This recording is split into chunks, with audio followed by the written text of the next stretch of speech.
Norway کے دارالحکومت Oslo کے ساحل سے 75 کلومیٹر کی دوری پر ایک جزیرہ ہے جو بیسٹ وے کہلاتا ہے۔ ہرے بھرے جزیرے کی آبادی 115 افراد پر مشتمل ہے جو لکڑی سے بنے ہوئے مکانوں یا کاٹیج میں رہتی ہے۔ جزیرے کے باسی کاشتکاری، غلہ بانی، ماہی گیری جیسے پیشوں سے وابستہ ہیں۔ ان کے پاس گھوڑے بھی ہیں جن پر سوار ہو کر وہ گھڑ سواری سے لطف اندوز ہوتے ہیں۔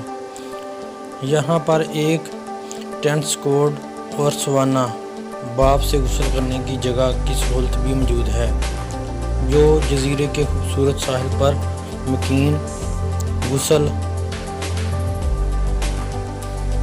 آفتابی سے لطف اندوز ہوتے ہیں۔ جزیرے کے وسط میں ایک مارکیٹ ہے جہاں سے لوگ ضرورت کی اشیاء خریدتے ہیں۔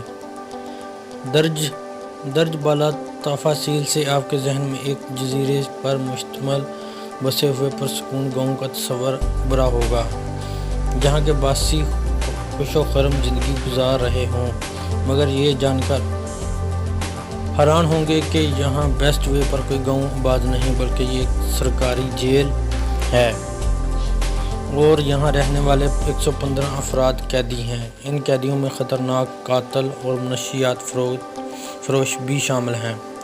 تاہم یہ قیدی اس جزیرے پر قیدیوں کی طرح نہیں بلکہ گاؤں کے باسیوں کی طرح رہتے ہیں۔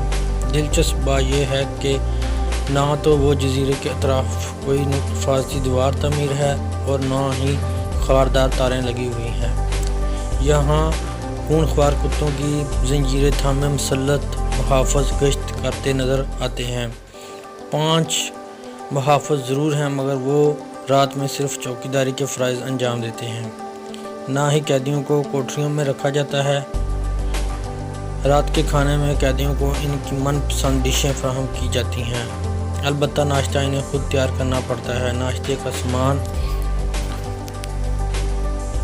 اور دیگر اشیاء ضرورت خریدنے کے لیے انہیں حکومت کی طرف سے ماہانہ رقم فراہم کی جاتی ہیں۔ ناظرین، اگر میری یہ ویڈیو آپ کو پسند آئے تو آپ میرے چینل کو سبسکرائب ضرور کرنا اور لائک کرنا۔